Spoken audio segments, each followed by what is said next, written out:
morning, I'm Samriddhi K.C. and these are the headlines of the hour.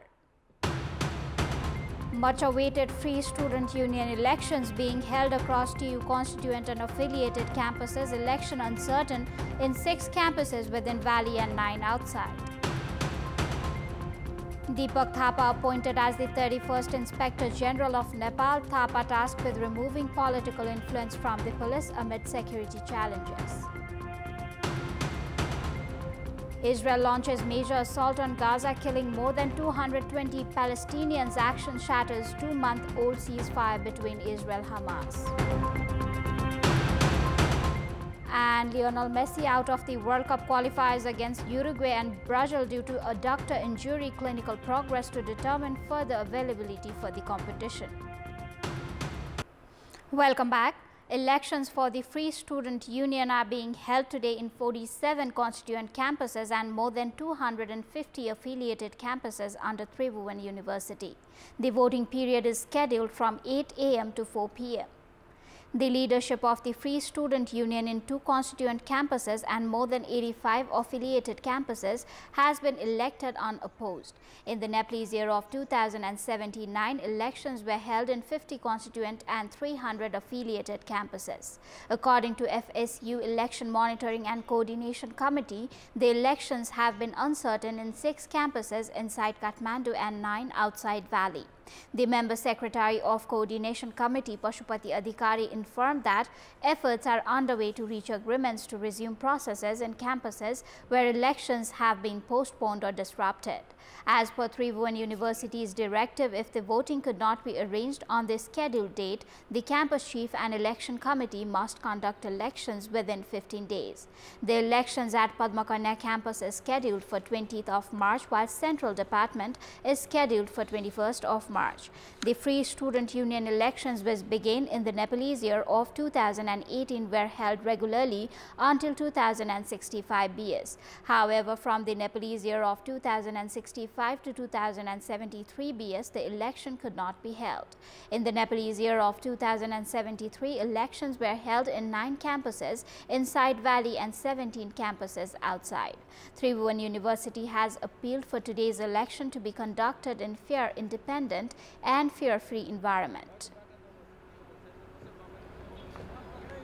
Deepak Thapa has been appointed as the 31st Inspector General of Nepal Police. The decision to appoint AIZ Thapa as the Inspector General of Police was made at yesterday's cabinet meeting. AIZ Thapa was previously the Chief of Central Investigation Bureau of the Police. He has been appointed as the new Inspector General after Basanta Kunwar retired yesterday. Thapa had entered police service on 4th of September 1995. The tradition of the incumbent Inspector General taking leave a month before retirement with the government appointing a successor has not been followed in Nepal Police this year. Since the Nepali year of 2047, the politicization of police leadership selection has hindered organizational strengthening, with confusion lingering until the final day of Inspector General's promotion. The government was criticized for not deciding on the new Inspector General until just hours before Basanta Bahadur Kunwar's retirement. The failure to have the retiring Inspector General take a leave a month prior left 3 candidates to compete for the position until the very end. Deepak Thapa, the top candidate, has been appointed as the 31st Inspector General of Nepal Police. Since Toran Samser Janga Bahadur Rana became the first Inspector General in 1951, Thapa now assumes command of the police force, which has grown to 80,000 personnel over the course of nearly 75 years, overseeing one of the most critical sectors of internal security. Thapa, who is currently leading the Criminal Investigation Bureau (CIB), joined Nepal Police as an inspector on 1995. Born in Bhaktapur in the Nepali year of 2028, he was promoted to DSP on 2006, SP on 2015, SSP on 2018 and DIG on 2022.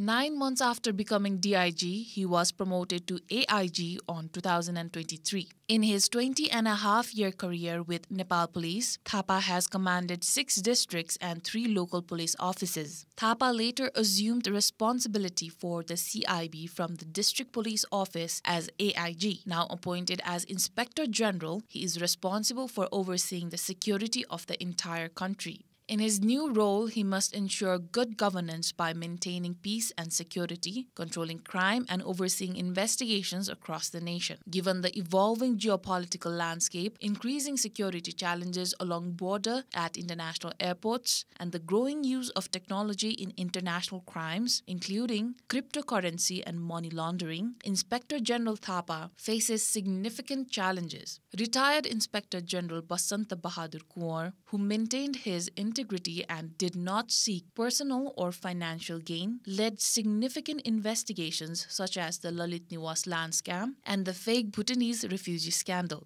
Kunwar himself led the investigation into the 37-quintal gold scandal. However, he faced criticism for succumbing to political pressure, which impacted the investigations. Kunwar, who remained largely controversy-free until his promotion to AIG, faced criticism for failing to protect his subordinates and strengthen their morale due to political interference. Despite these challenges, Kunwar submitted the Nepal Police Bill to the Parliament after 70 years and introduced a staff college system to reduce political influence in police promotions. Under the new Inspector General Thapa, the focus is on boosting the morale of police personnel by eliminating political influence that has impacted their work. Having maintained a controversy-free record, Thapa now has the opportunity to lead the police force for approximately 6 months under current regulations. The high-speed 5G network which Nepal Telecom tested 2 years ago has still not been launched commercially. Telecom companies are backing away, saying the high investment in 5G will not be recovered. While neighboring India and other South Asian countries have started 5G technology and are reaping its benefits in the technology sector, in Nepal there's a delay due to reasons such as infrastructure, cost and policy uncertainty.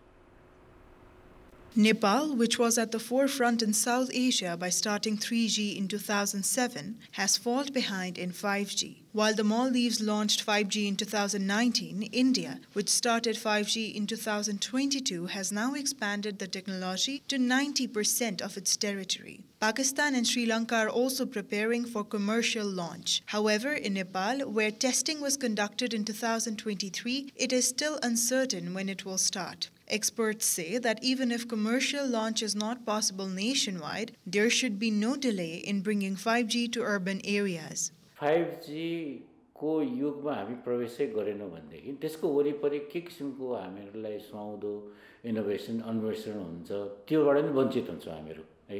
त्यसकारण चाहिँ 5G मा हामीहरु जानै पर्छ वास्तवमा।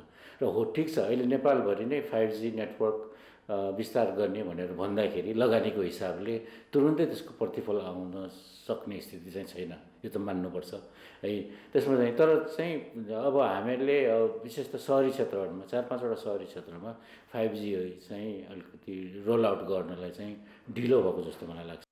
There are two technologies for 5G, standalone and non-standalone. Non-standalone is a technology that upgrades from 4G, while standalone is a technology built with new equipment. Nepal Telecom tested 5G using non-standalone technology in Kathmandu, Pokhara, Birganj and Biratnagar 2 years ago, but did not launch it afterward. Nepal Telecom has not shown any interest in the frequency required for 5G operation. 5G हामी ready छौं, मैले धेरै पटक फोरममा भनिसके। यदि 5G lunch गर्ने हो तपाईहरुले भोलि नै निवेदन लिएर आउनुस्, हामी 1 हप्तामा सक्छौं त्यो। हामी तपाईलाई टार्गेट लाइन दिएरै हामी ग्यारेन्टेड गर्छौं यो कुरा। र 5G को लागि हामी ओपन छौं। Service provider companies Nepal Telecom and Ncell are still not ready for 5G. It will cost around 70 billion Nepali rupees to bring 5G. However, due to the decrease in voice calls, the income of the telecommunications sector is seriously declining. So service providers are not confident that the investment in 5G will yield returns. 5G भनेको यसमा investment एकदम high छ कि 5G मा। अब हाम्रो फेरि अनेक कारणले गर्दाखेरि यो ओटीटी प्लेटफर्म हैन अनि यो इन्टरनेशनल कलमा भएको रेभेन्यू लस गर्दाखेरि हाम्रो आम्दानी पनि घट्दै गइरहेको। अब यसमा 5G मा फेरि यति ठुलो इन्भेस्टमेन्ट गरिसकेपछि त्यसको रिटर्न कति हुने के हुने भन्ने कुरो पनि त्यो पनि अलिकति क्लियर नभएको भएर त्यसमा हामी अहिले चाहिँ wait and see को अवस्थामै हो भन्नुपर्छ हैन. Furthermore, 5G is seen as more of a business tool rather than a personal one, which is another reason why providers say that they are not ready. Even though 4G covers 90% of the population, only 20% of users regularly use mobile data. Welcome back. President of Nepali Congress Sher Bahadur Deuba has stated that making federalism more effective is essential. In a program organized by the Federal Affairs Coordination Department of Nepali Congress, Deuba said that regardless of whether one likes it or not, federalism is irreversible now that it has been implemented.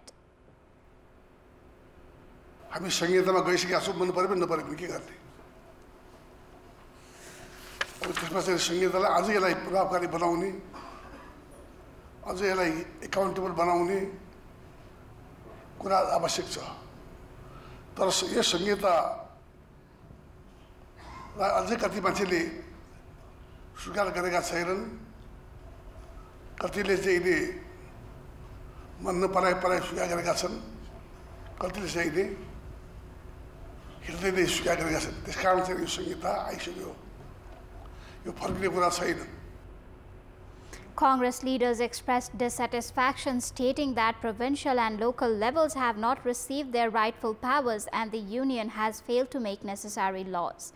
They suggested ending the situation where local levels lack a chief administrative officer and provinces are without a chief secretary. The leaders stated that it was wrong not to finalize the distribution of powers among the federal, provincial and local levels.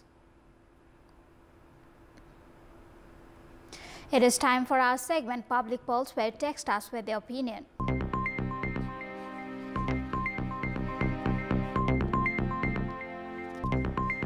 The question is, what should be the key focus of Free Student Union's political agenda? Option A, education reform. Option B, students' rights. And option C, workforce production. The voting is on. Type NEWS, select your option A, B or C and send it to 34001 to share your opinion with us. Time for international update.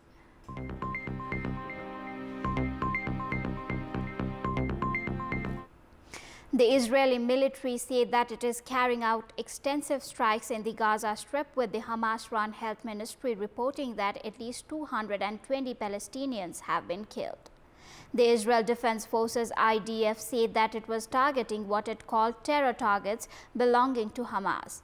The Deputy Interior Minister in Gaza and the highest-ranking Hamas security official in the territory, Mohammed Abu Wafa, has reportedly been killed in a strike. This is the largest wave of airstrikes in Gaza since the ceasefire began on 19th of January. Talks to extend the Gaza ceasefire have failed to reach an agreement. More than 20 Israeli warplanes flew over, they said. The planes then began to hit the cities Rafah and Khan Younis. According to this statement from the PM's office, Israeli Prime Minister Benjamin Netanyahu and Defense Minister Israel Katz ordered the strikes on Tuesday morning. It added that the attack happened due to the Hamas's repeated refusal to release their hostages, as well as its rejection of all of the proposals it received from the U.S. presidential envoy Steve Witkoff and from the mediators. U.S. President Donald Trump said many elements of the peace agreement in Ukraine have been agreed with his Russian counterpart Vladimir Putin ahead of their much-anticipated phone call. Trump posted on Truth Social that he will speak with Putin on Tuesday morning. He said that while there have been agreements, much remains to be worked upon. In his nightly address on Monday, Ukrainian President Volodymyr Zelensky accused Putin of prolonging the war. This proposal could have been implemented long ago, he said, adding that every day in wartime means human lives. There have been inconsistency from within the Trump administration over how advanced the ceasefire talks are. Speaking after his meeting in Jeddah with Ukrainian officials, U.S. Secretary of State Marco Rubio said the bulk of the conversation had been what a negotiation process would look like and not the specific conditions. U.S. envoy Steve Witkoff, who met with Putin on Thursday in Moscow, has also struck more measured tone. Meanwhile, the UK and France have urged Putin to prove he wants a peace deal with Ukraine. The American Civil Liberties Union ACLU pressed a federal judge on Monday to compel the U.S. government to retrieve Venezuelan nationals deported under the Trump administration's invocation of the Alien Enemies Act of 1798, arguing that the administration may have knowingly violated a federal court order. The ACLU intends to ask the judge to order the U.S. government to secure the return of the deported Venezuelans who were sent to detention facilities in the El Salvador and Honduras despite Boasberg's emergency order to halt the deportations. Gallant acknowledged the legal complexity of forcing a foreign government to act but argued that the U.S. effectively retains control over the deportees. We just had a hearing before Judge Boasberg, and our position is even more clear at this point. We had serious concerns going into the day that the government violated a federal court order. Today did nothing to dispel it. If anything, it reinforced that our view that the government may very well have violated this order, perhaps even knowingly violated. We will ask the judge to order the government to get these individuals back. I think there's a very serious question about whether a federal judge can ever order a foreign government to do something, and that, the answer is generally no. But here I think we're in a very different situation factually. This essentially is like El Salvador acting like a private prison, holding these individuals, and it appears that the U.S. is paying for it. So the U.S. essentially has constructive custody over these individuals, and there's no question the U.S. has leverage to get them back. So we hope that Judge Boasberg will push very hard to get these individuals back. I don't know how long they will be able to last in a Salvadoran prison. Mexican President Claudia Sheinbaum said that she is signing a decree to strengthen the commission responsible for helping to search for missing persons and will send further reforms to Congress following the discovery of mass grave last week. According to the government data, Mexico has over 124,000 missing people, largely a result of drug cartel violence. Murdered people are often buried in clandestine, sometimes mass graves. Authorities lack the resources to bring answers to the families of the missing people. Civilian activists found a mass grave over a week ago in the ranch in Techolatan, Jalisco State, with ashes, bones, and hundreds of items of clothing that are still being checked by authorities, along with ovens possibly used to cremate bodies. Authorities have not given an estimate of how many bodies were in the grave. The discovery spurred a national outcry. Protests and vigils took place on March 15 afternoon across the country to demand more official actions. Sheinbaum said she will send a reform to Congress on Thursday that would make it easier to identify missing persons, organize information about them and their cases, and make number of missing people more transparent. Last week, the state prosecutor's office said it had set up an online platform detailing nearly 600 items recovered at the ranch in western Mexico that may have been a base to burn bodies and bury the remains. Tests are also being carried out on hundreds of items of clothing, bullet casings of various calibers, and skeleton fragments. That is all for the moment. Thank you for watching. Bye for now.